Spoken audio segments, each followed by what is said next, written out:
Hello students, this is Parth Thakkar. In our today's lecture, we are going to study dimensional analysis for the forced convection. In our previous lecture, we have started our new chapter of heat transfer subject, which is convection, which is totally different from the conduction and radiation mode of heat transfer. We have discussed that it is very difficult to find out convection rate of heat transfer as compared to conduction and radiation because of the convective heat transfer coefficient. The equation which we are using to find out convection heat transfer rate is Q is equal to HA delta T, in which Q is a heat transfer rate by the convection mode, A is a surface area of the solid from which heat transfer takes place, and delta T is the temperature difference between the surface of the solid and the temperature of the fluid. In that equation, H is a convective heat transfer coefficient.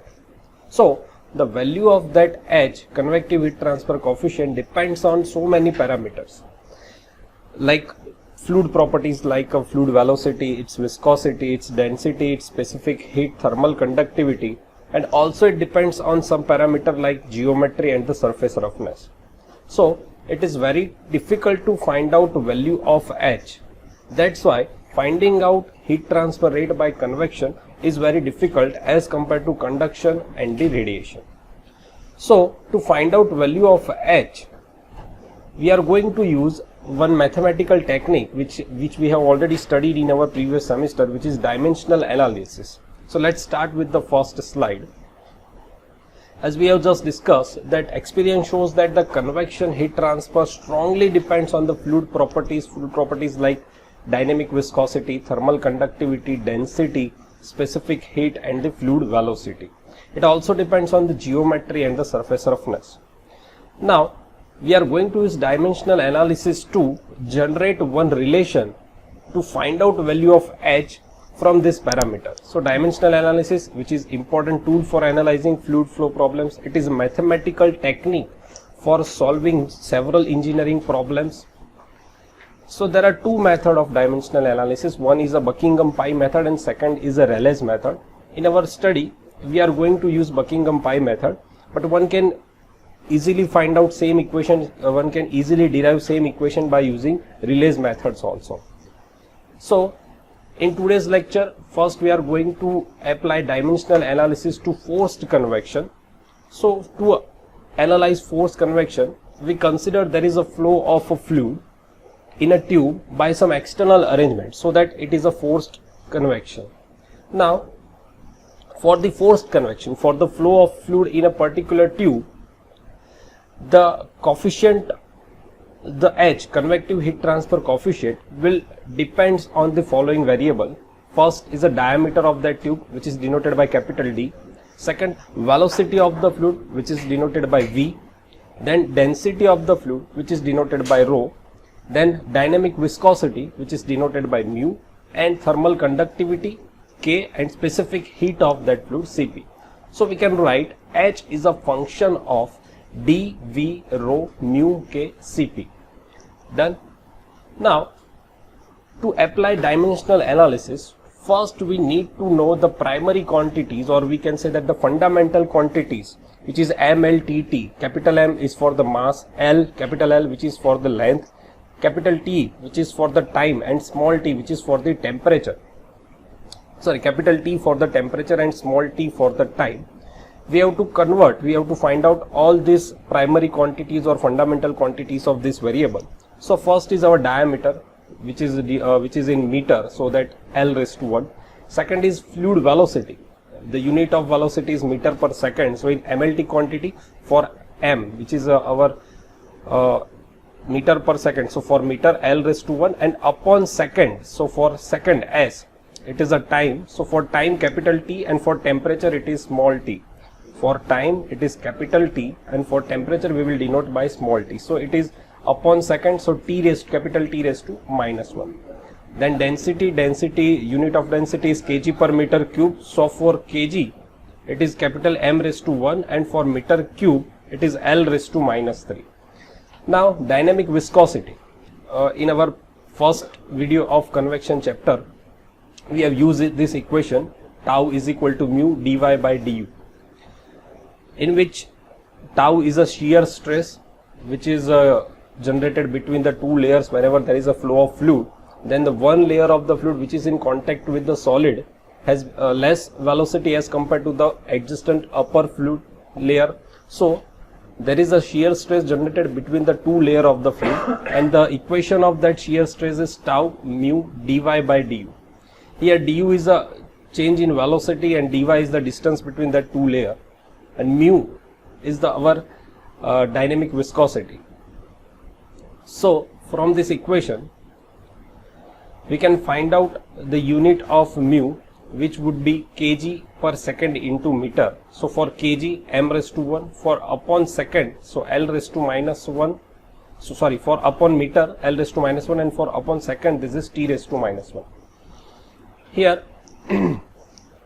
next is our thermal conductivity. The unit of thermal conductivity is watt per meter Kelvin, because the Fourier equation is q k dt by dx. In that equation, if we generate unit of k, it would be watt per meter Kelvin. Watt, which is unit of q, heat transfer rate, which is joule per second. So instead of watt I can write joule per second, meter and Kelvin as it is. Instead of joule we can write Newton into meter. So Newton into meter upon second meter Kelvin. Now instead of Newton I can write kg into meter per second square. This into meter upon s into meter into Kelvin remain as it is. Now by simplifying this, be kg into meter per second cube into Kelvin. So for kg it is m raised to 1, for meter it is L raised to 1, for s raised to 3 it is T raised to minus 3, and for upon Kelvin, which is in upon, so small t raised to minus 1. This is small t for the temperature. For the Kelvin it is small t raised to minus 1. Capital T is for the time, so for the second cube it is T raised to minus 3, and for the Kelvin, for the temperature, it is T raised to minus 1. Now for the specific heat, we know the unit of specific heat is joule per kg Kelvin. So now joule, instead of joule I can write Newton into meter, instead of Newton kg into meter per second square. So by simplifying we will get m square upon s square into k. So for m square it is L raised to 2, for s square it is T raised to minus 2, and for Kelvin it is T raised to minus 1. Now last heat transfer coefficient, which is H, the unit of convective heat transfer coefficient is watt per meter square Kelvin. Now instead of watt I can write joule per second, instead of joule Newton into meter, and for the Newton we can write kg into meter per second square. So by simplifying we will get unit kg upon s cube into Kelvin. So for kg we can write m raised to 1, for s cube T raised to minus 3, and for Kelvin T raised to minus 1, small t raised to minus 1 for the temperature. So these are the fundamental quantities, or we can say the primary quantities of this variable. Now there are total number of variables. So here there are 7 number of variables: diameter, velocity, density, dynamic viscosity, thermal conductivity, specific heat, and the heat transfer coefficient. So there are number of variables which is 7. So small n, which is equal to 7. Also fundamental dimensions in the problem or primary quantities are 4: m, l, t, t, m for the mass, l for the length, t for the time, and small t for the temperature. So small m is equal to 4. So number of dimensionless pi terms which we need to generate is n minus m, which is 7 minus 4 is equal to 3 in our case. So we need to generate pi 1, pi 2, pi 3, 3 dimensionless numbers. So to generate pi 1, pi 2, pi 3, 3 dimensionless number, we have to choose 4 repeating variables. One, which is geometry property, so we choose diameter. Second is a fluid property, must be fluid property, so we select density. Third must be a flow property, so we choose dynamic viscosity, mu. And fourth one should be the thermal property, so we have selected conductivity of the fluid, which is denoted by K. If you refer other books, there are different methods to deriving the same equation. You can select some other parameter, but this is the simplest method to find out equation. So I choose these 4 repeating variables. The repeating variables may differ as per the different authors. Now for the group to be formed is represented as follows. First we need to write down all the 4 repeating variables d rho mu k, d rho mu k, d rho mu k in pi 1, pi 2, pi 3. Now remaining 3 variables, velocity, specific heat and the convective heat transfer coefficient, should be put in pi 1, second one is in pi 2 and third one is into pi 3. Now in pi 1, a1, b1, c1 and d1 in repeating variables. In pi 2, a2, b2, c2, d2, and in pi 3 it should be a3, b3, c3 and d3. Now let's generate dimensionless pi 1 terms. So here our pi 1, here this is diameter, density, viscosity and conductivity, and this is velocity. Now let's replace this d rho mu k and v by their primary quantities, which is in the form of m, l, t, t. So instead of diameter, from the table we can directly put, instead of diameter, l raised to 1, instead of rho, m raised to 1, l raised to minus 3. Similarly for the mu, k and v. Now from this equation we have to generate 4 equations for the m, l, t and t. So for the m, here from this equation we can see that for m, b1 into 1 plus c1 into 1 plus d1 into 1 is equal to 0. So b1 plus c1 plus d1 is equal to 0. This is the first equation, which is for the mass.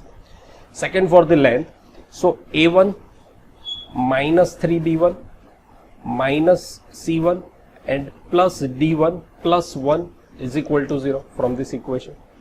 Similarly for capital T, here this is minus 1 into c1, so that minus c1, minus 3 into d1, so minus 3d1, and this is minus 1 is equal to 0.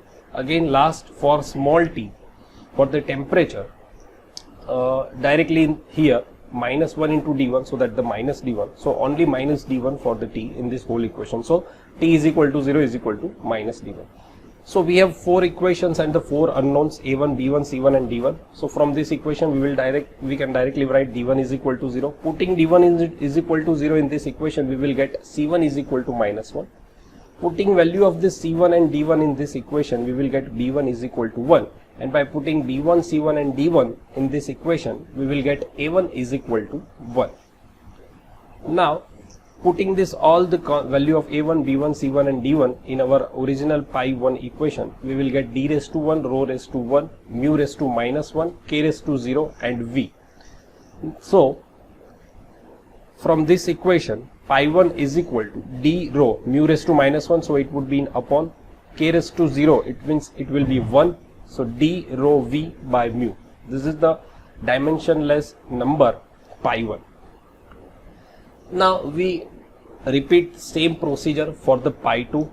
So here for pi 2 is equal to d raised to a2, b2, c2, d2. The only difference between pi 1 and pi 2 is in pi 1 there is a velocity, in pi 2 this is specific heat, which is a Cp. Again repeating same procedure, replacing d rho mu k by the primary quantities from the table. And for the primary quantities of Cp, fundamental quantities in MLT for the Cp is L raised to 2, T raised to minus 2 and small t raised to minus 1. Again generating 4 equation. For the M, we can see from this equation B2 plus C2 plus D2 into 1. Okay, so B2 plus C2 plus D2 is equal to 0. For L, A2 into 1, so that A2 minus 1 into C2, so minus C2, 1 into D2, so plus D2, and plus 2 is equal to 0.